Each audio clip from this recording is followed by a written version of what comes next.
No Verdão, Abel Ferreira e outros atletas foram xingados por torcedores alviverdes. Fala também que Arthur, ex-atacante do Palmeiras, tem pedido para voltar ao Brasil na próxima temporada. Falo também sobre o Botafogo, que disparou com as chances de título depois da vitória contra o Palmeiras no Allianz Parque, as últimas do mercado, bastidores, finanças e muito mais. Fala aí pessoal, sou Jorge Nicola, bem-vindos a mais um vídeo do canal, sempre bom ter vocês por aqui, sem perder tempo, pedir para deixar like, se inscrever no canal e ativar todas as notificações. Bora falar agora sobre Arthur, vocês lembram dele, né? Atacante do Palmeiras, com passagem pelo Red Bull Bragantino. O Arthur quer voltar ao futebol brasileiro em 2025, a primeira temporada no futebol russo não foi das melhores, pelo contrário, bastante abaixo das expectativas. O Arthur havia sido vendido por 15 milhões de euros para o Zenit, trocando o Red Bull Bragantino pelo campeão russo. Mas a temporada de estreia tem sido marcada por poucos jogos como titular. No campeonato russo da atual temporada, ele tem apenas uma aparição desde o início da partida. Foi justamente no jogo de estreia, na data de 20 de julho. Desde então ele é sempre reserva, entrando em algumas partidas ou em outras nem sequer sendo utilizado. O Arthur só tem sido titular absoluto na Taça da Rússia, torneio de bem menor importância. Até por isso, 17 jogos na atual temporada, 3 gols e 5 assistências. Desses 17 jogos, foram 10 na condição de reserva. O grande problema é se acertar com o Zenit, clube reconhecidamente chato na hora de liberar seus atletas. O volante Wendel e o atacante Claudinho são duas provas disso. Há várias janelas os clubes brasileiros tentam contratá-lo. A grande diferença é que o Wendel e o Claudinho são protagonistas no Zenit, enquanto o Arthur nunca conseguiu se firmar. A expectativa dos representantes do Arthur é de que ele consiga sair por empréstimo, e aí o Cruzeiro e o Flamengo seriam duas alternativas. O jogador foi sugerido para esses dois times, é possível até que tenha sido sugerido para outros clubes também. Estou atrás de mais novidades sobre o tema, beleza? Bora falar agora sobre o Botafogo, muito mais perto do título, depois de fazer 3-1 no Palmeiras, no Allianz Parque, terceiro jogo consecutivo em que o Botafogo consegue bom resultado contra o Verdão na casa alviverde. O Botafogo chegou a vencer por 3-0, os gols marcados por Gregory no fim do primeiro tempo, Savarino na etapa final e Adrielson em um dos últimos lances da partida. Ainda houve tempo também do Richard Rios aos 48 da etapa final decretar o placar de 3-1. Vitória que quebra uma sequência de 3 partidas sem vitória do Botafogo, eram empates contra Cuiabá, Atlético Mineiro e Vitória. Agora o Botafogo aparece em primeiro com 73 pontos contra 70 do Palmeiras. Importante destacar sobre reclamações do Palmeiras, o gol do Botafogo, o primeiro do Gregory, nasce de um escanteio que não existiu. Foi o Gregory quem cabeceou, ele conseguiu convencer o árbitro e o assistente de que haveria tido um toque de um jogador do Palmeiras. Na cobrança do escanteio saiu o gol do Gregory. Quando o jogo estava 1-0 no segundo tempo, o Marcos Rocha é expulso depois de tentar acertar um tapa no Igor Jesus. Não sei se era, para mim não era lance para expulsão, era lance para cartão amarelo. O árbitro, com a ajuda do árbitro de vídeo, expulsou o Marcos Rocha, deixando o caminho livre para que o Botafogo fizesse o 2-0 e depois o 3-0. Resta saber se John Textor e companhia apontarão qualquer manipulação de resultado agora.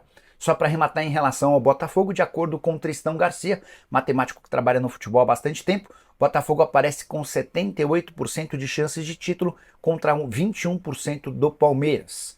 Fogão até se sagra campeão na próxima rodada se vencer o Internacional fora de casa, enquanto o Palmeiras ele vai poder no máximo empatar contra o Cruzeiro também na condição de visitante. A única notícia ruim do Botafogo nessa terça-feira, a contusão do Bastos, zagueiro angolano, não deve jogar a final da Libertadores da América no sábado contra o Atlético Mineiro. Hora de falar sobre o Palmeiras, e teve Abel Ferreira sendo chamado de burro por parte da torcida. Esse episódio aconteceu no segundo tempo da derrota contra o Botafogo no Allianz Parque. Os gritos se deram no momento em que o Abel Ferreira substituiu o Estevão. Na entrevista coletiva, ele foi perguntado sobre o tema e disse, abre aspas, foi uma pequena parte da torcida que falou, mas vocês viram que toda a torcida restante fez. Isso mostra o carinho que eles têm por nós, são muitos títulos juntos, fecha aspas. É o técnico do Palmeiras lembrando que depois de gritos de burro, a maior parte do estádio chamou o nome do Abel e também gritou pelo Palmeiras. O Estevão pediu para ser substituído, segunda vez que isso acontece. O Abel Ferreira fez questão de explicar isso. Já Rony, Felipe Anderson e Caio Paulista foram muito xingados pelos torcedores, e aí quase de forma unânime. Para que o Palmeiras ainda sonhe com o título do Campeonato Brasileiro, ele vai precisar de mais do Internacional. Isso porque a diferença é de 3 pontos e na última rodada o Botafogo recebe o São Paulo. Difícil imaginar que o São Paulo vai tirar resultado com o Botafogo para dar o título para o Palmeiras. Portanto, para que o Palmeiras ainda tenha chance de título, vai precisar fazer os 6 pontos contra o Cruzeiro fora de casa e contra o Fluminense em casa, e vai precisar torcer para que o Internacional bata o Botafogo na rodada seguinte. O jogo acontece em Porto Alegre. Para completar, um dado meio alarmante envolvendo o Palmeiras: nenhuma vitória contra adversários do G5. Foram 8 partidas com 4 empates e 4 derrotas, 4 pontos conquistados em 24 possíveis, aproveitamento de 16% dos pontos, derrota e empate para o Internacional, empate 2 vezes com o Flamengo, derrota 2 vezes contra o Botafogo, derrota e empate contra o Fortaleza. O Fogão aí, hein? Atropelou o Palmeiras em pleno Allianz Parque, venceu por 3-1, o Richard Rios diminuiu no final, espantou a desconfiança, que abalo mental, que nada, mas tem uma coisa que eu vou dizer pra vocês: o campeonato ainda não tá resolvido. Vamos falar sobre tudo isso. Chega mais, eu sou o Chico Garcia, inscreva-se no canal, amigos. A gente começa por essa premissa, a gente começa por essa parte. O Botafogo jogou demais. O Botafogo jogou o que não vinha jogando nesses últimos tropeços, empates, até mesmo de certa forma inesperados, assim, contra Cuiabá, Criciúma, Vitória, Atlético Mineiro com um jogador a mais, realmente partidas, Grêmio lá atrás, partidas que o Botafogo estava deixando a desejar e entendendo de que daqui a pouco poderia derreter nessa parte final do campeonato, como acontecer em 2023. Até porque o Palmeiras de Abel Ferreira vinha dando luz no retrovisor, tinha ultrapassado na última rodada e estávamos diante da grande decisão, pelo menos de forma inicial. Eu vou dizer um negócio pra vocês, não é porque o Botafogo ganhou, tá? Mas antes da bola rolar, eu tinha o seguinte sentimento, nem sei se eu externei isso pra vocês, mas se o Palmeiras vencesse a partida, tinha terminado. Um empate ou vitória do Botafogo, a situação não é bem assim, porque a tabela do Botafogo ela é mais complicadinha. O Botafogo agora tem Internacional, que talvez até matematicamente, né, dá pra dizer dessa forma, tá vivo ainda na briga pelo título, e o São Paulo na última rodada. O Palmeiras tem um Cruzeiro fora de casa e um Fluminense em casa. Fluminense que tá aí, empatou com o Criciúma, não conseguiu ganhar no Criciúma em casa e tá beirando aí a zona do rebaixamento, brigando ainda para não cair. E o Cruzeiro, a gente não sabe, vai jogar contra o Grêmio ainda nessa quarta, depois da perda do título da Sul-Americana. Vai voltar para o campeonato, vai reagir, não sabemos. Agora, o Palmeiras pode tranquilamente vencer esses 2 últimos jogos. E aí o Palmeiras iria a 76. O Botafogo, se ele não vencer o Inter, ele vai se obrigar a vencer o São Paulo na última rodada, e aí vai ter critérios ali de desempates, provavelmente acho que no número de vitórias, aí o Botafogo não alcançaria o Palmeiras. Ou seja, por outro lado, eu diria pra vocês que por toda a configuração matemática que eu fiz nos últimos minutos aí, quebrando a minha cabeça, mesmo com as 2 vitórias do Palmeiras, mesmo que o Inter vença todos os jogos a partir de agora, se o Botafogo empatar, aí não seria todas as vitórias do Inter, né? Mas se o Botafogo empatar contra o Inter no Beira-Rio, no mínimo, né? No mínimo um empatezinho, se ele vencer o jogo com certeza, mas se ele pelo menos empatar, segurar o Inter com um empatezinho, 1 ponto, o Botafogo será o campeão. Porque aí vai restar uma última rodada, independentemente se o Palmeiras vencer o Cruzeiro. Vai restar uma última rodada em que uma vitória simples diante do São Paulo daria o título ao glorioso. É claro que tudo ainda depende. Mas é curioso, o Palmeiras ainda não tá morto. Porque se ele vencer esses 2 próximos jogos dele, o Botafogo tem uma pedreira, que é o Inter no Beira-Rio, gente. Esse Inter com 16 jogos de invencibilidade e que tem jogado muita bola e que vai encarar de igual para igual esse Botafogo. Agora, o Botafogo ganhou um gás. Ganhou um gás, porque jogou demais contra o Palmeiras. Jogou assim, como eu falei, o que não vinha jogando. Mas também, a gente falava sobre isso, né? O Botafogo enfrentaria um time que joga e deixa jogar. O Palmeiras, em casa, no Allianz Parque, no jogo que poderia resultar no título para o Palmeiras, é óbvio que iria se soltar. Ao se soltar, ele abre espaços. E tudo que o Botafogo mais adora nessa vida são espaços. Coisa que ele não tem contra a Vitória fechado, contra a Criciúma, contra equipes que se retraem lá atrás, e aí o Botafogo fica martelando o jogo inteiro. O Atlético Mineiro foi assim, com um jogador a mais, martelando, cruzamento, e aí falta criatividade para poder infiltrar, para poder ter projeção, ultrapassagem. É o jogo do Botafogo. Quando o Palmeiras sobe as suas linhas e os espaços se oferecem, cara, o Botafogo criou várias oportunidades, porque é tudo que eles gostam. Quando o Almada pega aquela bola em transição em velocidade, o Igor Jesus se desloca, o Luiz Henrique cai pela direita, o Savarino também corre que nem um louco. Jogando na entrelinha, é tudo que o Botafogo queria. Foi assim que o Botafogo, no confronto da Libertadores, conseguiu vencer o jogo lá no Newton Santos, foi pro Allianz Parque, abriu 2-0 e aí depois o Palmeiras cresceu demais na segunda etapa. O Palmeiras dessa vez, ele foi o contrário, ele começou muito bem e depois acabou se perdendo ao longo do caminho, muito por conta da atuação do Botafogo. Eu diria pra vocês que até as primeiras grandes chances do jogo, elas vieram através do Palmeiras. O Gustavo Gomes perde um gol inacreditável. O John sai mal e ele cabeceia meio que com o ombro, assim, né? Ele não cabeceia bem, mas ele tá livre, ele tá sozinho, soberano. Ele cabeceia, a bola raspa no ombro dele e sai isso aqui da trave. O Rony perde outros 2 gols. O Rony foi o escolhido escolhido para ser o falso 9, o centroavante, e não o Flaco Lopes. E o Rony vive uma jornada já há algum tempo de dificuldades, né? Tanto que a torcida começa a pegar no pé, ele provavelmente sente um pouco isso, essa pressão vinda do próprio torcedor. Ele recebe um lançamento uma hora e ele apara a bola e dá de zagueiro. Ele tá na frente do John. A bola chega nele e vai pra linha de fundo. Depois ele tem uma bola pela direita, ele chuta bem cruzado, a bola bate na trave. Era uma pressão do Palmeiras ali em que o gol já poderia ter saído. Mas não, quem faz o gol é o Botafogo. Justamente de uma maneira diferente do que eu falei pra vocês, né? De que o Botafogo gosta de espaços e tal. Ele teve espaço, ele teve contra-ataques, ele gerou contra-ataques, ele criou oportunidades, mas o gol através de uma bola parada, de um escanteio. De um escanteio que não foi, é fato. A bola... O Gregory tá na disputa, né, junto com o Marcos Rocha, e ele que cabeceia pra linha de fundo. A arbitragem deu escanteio, mas aí o VAR não pode interferir e depois do jogo reiniciado também não pode voltar pra anular o gol, né? Só uma explicaçãozinha aqui, mas enfim, é um erro da arbitragem. Na origem do gol não é escanteio, é tiro de meta, mas no escanteio cobrado, jogada ensaiada, a bola para no Gregory, que chuta de primeira, porque é uma bola recuada, ela vem acho que do Igor Jesus pra dentro da área e o Gregory, né, meio que girando o corpo, assim, chuta no ângulo do Everton pra abrir o placar. 1-0, Botafogo em pleno Allianz Parque. O Palmeiras não baixou a guarda, continuou atacando, muito por conta do seu ponta Estevão. Esse menino é impressionante, 17 anos, as boas jogadas do Palmeiras normalmente vinham dos pés dele. Ele deu um trabalho pro Botafogo, e olha que assim, o Botafogo tem jogadores muito fortes fisicamente, a defesa do Botafogo eu considero muito boa, do Bastos e do Barbosa. Cara, ele botou os caras na dança, e o Alex Telles também teve muito trabalho com ele. O Abel desloca o Estevão pelo lado direito e o Felipe Anderson pelo lado esquerdo. O Felipe Anderson, de novo, não fez um bom jogo, mas ainda assim teve uma bola do primeiro tempo pra poder empatar, num lançamento que acho que é do próprio Estevão, numa jogada de linha de fundo, em que ele cabeceia cruzado e o John faz uma defesaça. E ali salva o que seria o empate do Palmeiras. No segundo tempo, o Felipe Anderson é substituído pelo Flaco Lopes, para que o Rony se desloque, né? O Flaco Lopes, na verdade eles são móveis ali, né?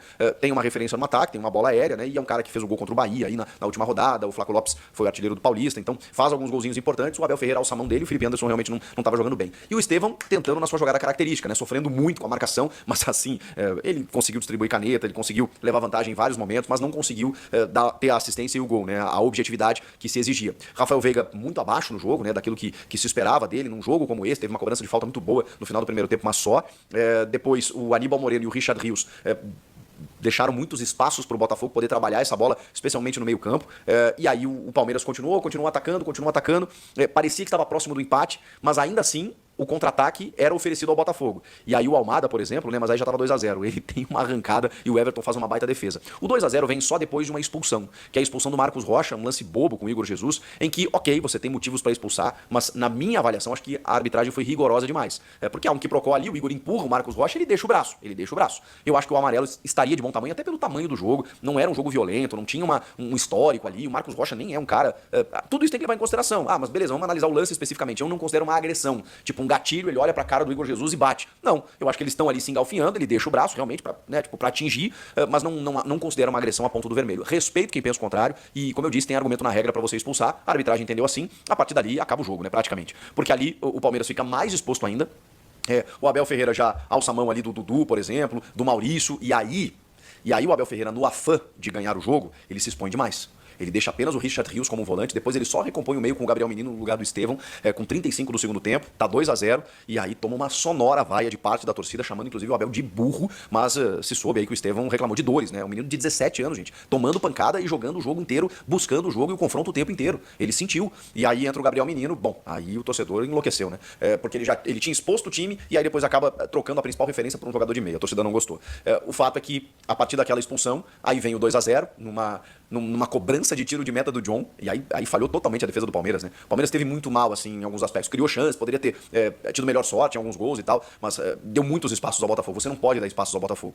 Na cobrança do tiro de meta, o Igor Jesus ganha de cabeça e serve o Savarino, que na cara do Everton faz o segundo gol. E aí, bom, ali já estava selando a vitória, realmente. O terceiro foi só a Padical aos 43, numa cobrança de escanteio, que o Adrielson, que entrou no lugar do Barbosa, machucado, também já tinha um cartão, que de cabeça acabou fazendo o terceiro gol. E aí o Richard Rios diminui lá nos minutos finais. Importante, né? Por uma questão de saldo, a gente não sabe qual o critério de desempate, se é que vai precisar em termos de título, aí daqui a pouco o Richard Rios ali diminuiu, o que pode significar alguma coisa ali na frente. Enfim, não diminuiu, né, a frustração de um Palmeiras que jogava em casa, que era líder da competição antes da rodada começar e que dependia apenas de si para ser campeão. Agora não. Agora inverteu. Agora o Botafogo depende apenas de si. Por isso que eu falo, o campeonato ainda não terminou. É óbvio que o Botafogo tem a faca e o queijo na mão. Se ele vencer os seus jogos, ou se pelo menos empatar dentro da minha projeção contra o Inter, ele vai para a última rodada precisando de uma vitória simples e já era. Agora, ele vai precisar fazer isso. Ele vai precisar pelo menos pontuar contra o Inter, contra um time muito difícil, no Beira-Rio. E o Palmeiras ainda tem a seu favor 2 jogos em que eu imagino que o Palmeiras possa vencer. Não sei como eles vão reagir animicamente depois dessa derrota, dessa pancada em casa, mas se o Palmeiras focar e vencer esses 2 últimos jogos, cara, eu acho que dá. Porque se eu olhar a tabela aqui e entender que o Botafogo, se ele vencer os 2 jogos, acabou, né? Mas se ele não ganhar do Internacional, se o Botafogo perder para o Inter e o Palmeiras vencer os seus 2 jogos finais, dá Palmeiras. Porque no número de vitórias, o Palmeiras ainda, mesmo igualando em pontos, 76, mesmo que o Botafogo vença o São Paulo na última rodada, o Palmeiras vencendo as 2, isso se o Botafogo perder para o Inter. Se o Botafogo empatar contra o Inter, ele será o campeão. Então, e para o Inter ser campeão? Bom, primeira coisa, tem que ganhar do Flamengo. Tem que ganhar do Flamengo no sábado, que é válido pela rodada 35. Perdão, 36. Aí na 37, ele tem que ganhar do Botafogo. E depois, na 38, ele tem que ganhar do Fortaleza. O Inter, não existe outro cenário senão o Inter vencer as 3. E vencendo as 3, ele tem que, numa delas é o Botafogo, é confronto direto.